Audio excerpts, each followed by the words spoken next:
This channel does not promote any violent, harmful, or illegal activities. All content provided by this channel is meant for an educational purpose only. বাংলাদেশের পরিস্থিতির দিকে আমরা নজর রেখেছি। আমাদের সঙ্গে এই মুহূর্তে রয়েছেন বিশিষ্ট অতিথি, তার সঙ্গে কথা বলবেন নিউজ রুম থেকে এই মুহূর্তে আমাদের পলিটিক্যাল এডিটর অনির্বাণ সিনহা রয়েছে এবং আমাদের সঙ্গে বাংলাদেশের প্রাক্তন তথ্যমন্ত্রী রয়েছেন। অনির্বাণ দা, ওভার টু ইউ।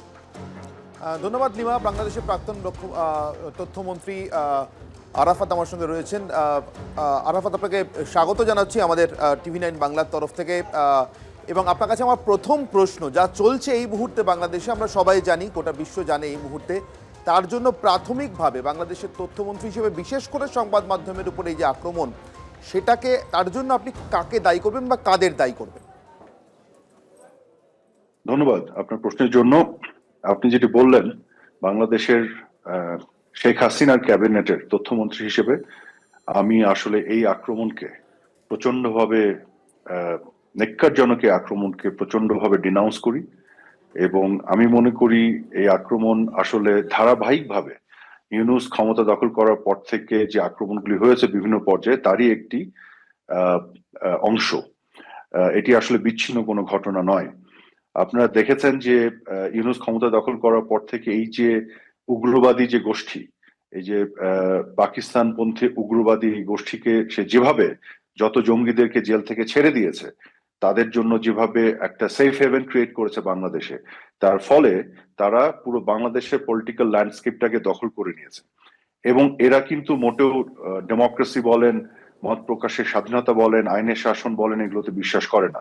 প্রচন্ড অসহিষ্ণু এবং ইনটলারেন্ট একটা গ্রুপ, এবং তারা মনে করে তারা যা বিশ্বাস করে সেটাই সকলের উপরে চাপিয়ে দেবে, এবং যেখানে তাদের সাথে মতের বিরোধ হয় তারা সেখানে ধ্বংসযজ্ঞ চালায়।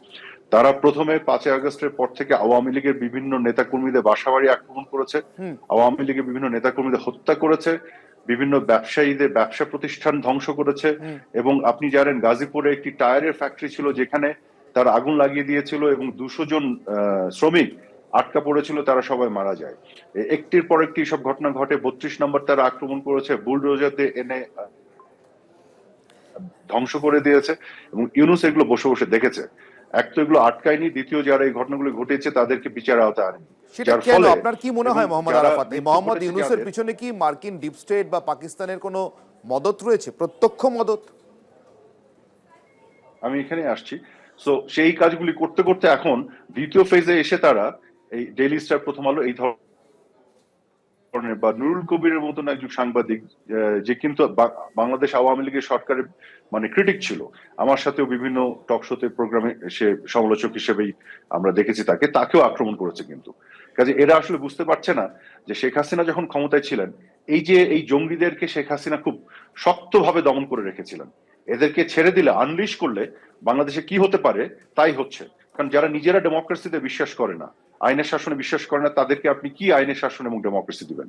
এবং যে কারণে দেখেন নারীরা আজকে আক্রান্ত হচ্ছে। এবং ইউনূসের বিষয়টি যেটা আপনি বললেন, ইউনূস মূলত এই গ্রুপের কাছ থেকে তার ক্ষমতার যে উৎস, তাদেরকে ব্যবহার করেই কিন্তু এতদিন টিকে ছিল। তাদেরকে দিয়ে মব তৈরি করে সুপ্রিম কোর্ট আক্রমণ করে বিচারপতিদের পদত্যাগ করিয়েছে, আওয়ামী লীগের নেতাকর্মীদের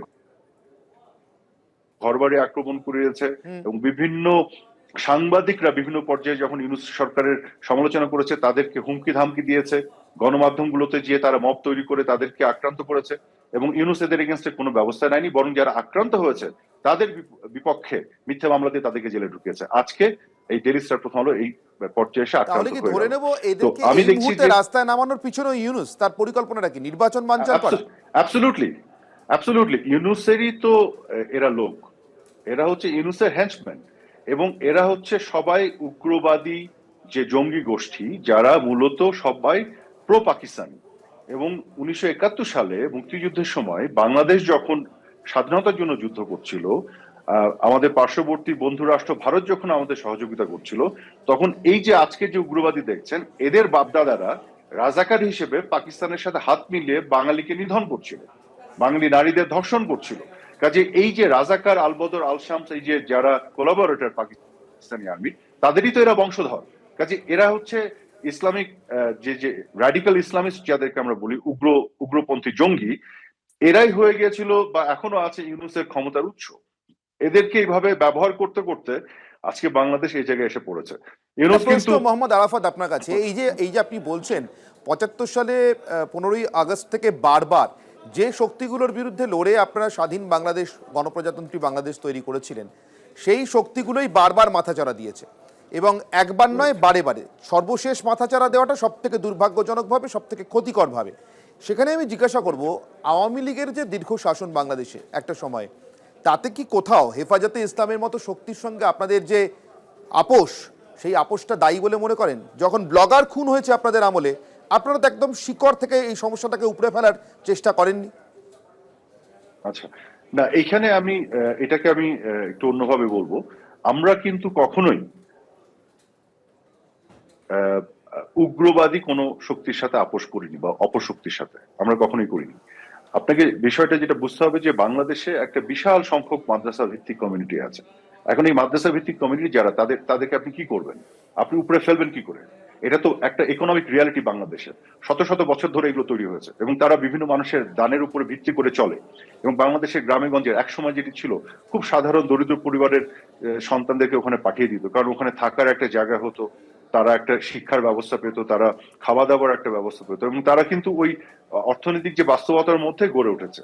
এবং এগুলো তো আপনি উপরে শিক্ষার ফেলে নামে দিতে যে পারবেন না। কুশিক্ষা চলেছে দীর্ঘদিন ধরে, জঙ্গিদের সেটাই মগজ বলছি। ধরাই চলেছে, তারই তো ফল ভোগ করছেন আপনারা এবং সেখানেই- বাংলাদেশের মানুষ এখন। এক্স্যাক্টলি সেখানে আওয়ামী লীগ সরকার যেটি করার চেষ্টা করেছিল, মূলধারার যে শিক্ষা ব্যবস্থা, আধুনিক শিক্ষা ব্যবস্থাটাকে অনেক বেশি অ্যাফোর্ডেবল করার চেষ্টা করেছিল। যে কারণে আমরা বছরের শুরুতে বিনামূল্যে বই দেয়া বা একটা মিড ডে মিলের ব্যবস্থা করা, এই ধরনের আমরা কিন্তু অনেক ধরনের প্রোগ্রাম হাতে নিয়েছিলাম। কিন্তু আপনাকে মাথায় রাখতে হবে যে শত বছর ধরে, 200-300 বছর ধরে যে বিষয়টা তৈরি হয়ে গেছে, সেটা 10-15 বছরে আপনি এটার একটা বিকল্প তৈরি করে ফেলা যায় না কিন্তু। আর ইসলামিক র্যাডিক্যালস যারা, তারা তো সবসময় ভিতরে এই ধরনের তাদের কর্মকাণ্ড চালিয়ে গেছে। তো আপনার সেখানে কাছে আমরা আপাতত যেটা আমার- আপোষ করি না, আপনার কাছে আপাতত আমরা আমার যেটা শেষ ওইটা প্রশ্ন, আপনার ওই আপাতত আমার শেষ প্রশ্ন মোহাম্মদ আরাফাত আপনার কাছে, আমার শেষ প্রশ্ন, আমার সহকর্মী লিমার আরো কিছু প্রশ্ন আছে আপনার কাছে।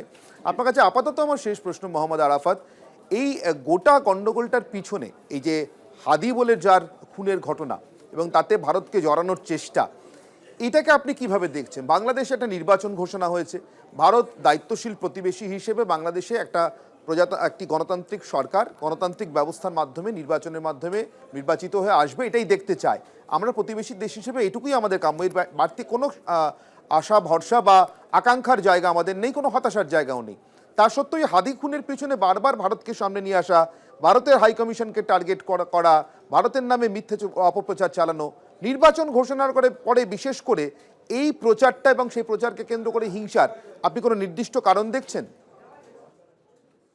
যে এটা একটি চমৎকার প্রশ্ন করেছেন। দেখুন, আমার নিজেরও ব্যক্তিগতভাবে ভারতের কেন্দ্রীয় কোন নেতার সাথে যখন কথা হয়েছে বা ক্যাবিনেটের কারোর সাথে কথা হয়, আমি সবসময় একটা জিনিস দেখেছি, আগেও এবং এখনো, যে সবসময় তারা যেটা মনে করে এবং আমরাও যেটা মনে করি, যে ভারত এবং বাংলাদেশ দুটি পার্শ্ববর্তী রাষ্ট্র হিসেবে বন্ধুত্বের একটি সম্পর্ক থাকবে, কোলাবোরেশন সম্পর্ক থাকবে, এবং দুটি দেশই শান্তিপূর্ণভাবে একটা ডেমোক্রেটিক প্রসেসে উন্নয়নের ধারায় এগিয়ে যাবে। বাংলাদেশ যদি উন্নত বাংলাদেশ হয়, এটা ভারতের জন্য ভালো। ভারতে যদি পিস অ্যান্ড স্টেবিলিটি থাকে, উন্নয়ন থাকে, এটা বাংলাদেশের জন্য ভালো। এটা একটা ইতিবাচক দিক থেকে আমরা এটা চিন্তা করি এবং সেটাই হচ্ছে বাস্তবতা। কিন্তু যে এলিমেন্টটা আজকে বাংলাদেশে উগ্রবাদের জন্ম দিয়েছে, তারা তো আসলে প্রো পাকিস্তানি এলিমেন্ট। এরা একটা ডিফারেন্ট লেন্সে বাংলাদেশ ভারতের সম্পর্ক দেখে। সেটা হচ্ছে পাকিস্তানের যে মিলিটারি এস্টাবলিশমেন্ট, যারা ভারতকে মানে ফ্রম দ্য ভেরি অনসেট তারা চিন্তা করে এটা একটা শত্রু রাষ্ট্র। কাজে ভারত বিরোধিতাই এদের মূল পুঁজি, মূলধন, যেটাকে তারা বিনিয়োগ করে তাদের অপরাজনীতির অংশ হিসেবে মানুষকে ইনস্টিগেট করে, এবং এই ধর্মীয় উগ্রবাদী অংশকে তারা এক্সাইটেড করে। সো এই যে অপরাজনীতি বা অপশক্তি, সেইটার কারণে এই ঘটনাগুলি ঘটছে। এখন আপনি দেখেন, হাদি যে ছেলেটা, সে বাংলাদেশের একটা ছেলে, তাকে যে হত্যা করেছে বলে দাবি করা হচ্ছে সেও বাংলাদেশের সিটিজেন। ঘটনাটা বাংলাদেশের ভিতরে ঘটেছে এবং ইউনূস সরকারের কোনো অফিসিয়াল স্টেটমেন্ট পেয়েছেন যে সাসপেক্ট সে ভারতে ঢুকে গেছে? তার কাছে কিন্তু এরকম কোনো প্রমাণ নেই এবং অফিসিয়ালি কিন্তু বলেওনি। তাহলে ভারত তো এখানে কোনো ইনভলভই না। আপনি তারপরও ভারতের হাই কমিশনারকে ডেকেছেন, ডেকে তাকে বলছেন, কি বলছেন, যে যদি ভারতে যেয়ে থাকে তাহলে সহযোগিতা করতে। তো আপনার নিজের ল এনফোর্সমেন্ট কি করছে? আপনার দেশের ঘটনা, যে ভিকটিম সে আপনার দেশের, যে পারপেট্রেটর আপনার দেশের, সবকিছু আপনার দেশের। ভারত তো একটা নেইবারিং কান্ট্রি, ভারতে এখানে ইনভলভমেন্ট কি করে হলো? কিন্তু তারা এটা ইন্টেনশনালি ভারতের এগেইনস্ট এই সেন্টিমেন্টটা বিল্ড আপ করেছে গত কিছুদিন ধরে। কারণ এটাই তারা বিল্ড আপ করছে কেন? because they want to utilize it, capitalize this against, and to create that anti-Indian sentiment. এই যে উগ্রবাদকে তারা আরো উস্কে দেওয়ার জন্য, এটা হচ্ছে তাদের পলিটিক্যাল চালাকি। বেশ। এদেরকে আমি শক্তি বলি না, বলি অপশক্তি। এদের রাজনীতিকে আমি রাজনীতি বলি না, বলি অপরাজনীতি। বেশ, অনেক ধন্যবাদ মোহাম্মদ আরাফাত আমাদের সঙ্গে সময় দেওয়ার জন্য এবং আপনার মূল্যবান মতামতের জন্য। বাংলাদেশের প্রাক্তন তথ্যমন্ত্রী, প্রাক্তন বলছি কিন্তু তার সঙ্গে সঙ্গে এই কথাটা আপনাদের স্মরণ করিয়ে দেব, যেভাবে প্রাক্তন হয় একটি নির্বাচনের মাধ্যমে অপসারিত হয়ে, সেভাবে এরা কেউই প্রাক্তন হননি। শেখ হাসিনা সহ এরাই বাংলাদেশের শেষ গণতান্ত্রিক নির্বাচনে, স্বীকৃত নেতা, মন্ত্রী এবং সাংসদ ছিলেন, এখনও আছেন। বাংলাদেশে যে সরকারটি এই মুহূর্তে চলছে সেটি একটি জঙ্গিদের সরকার এবং একটি উচ্ছেদকারী সরকার। আপাতত ধন্যবাদ মোহাম্মদ আরাফাত।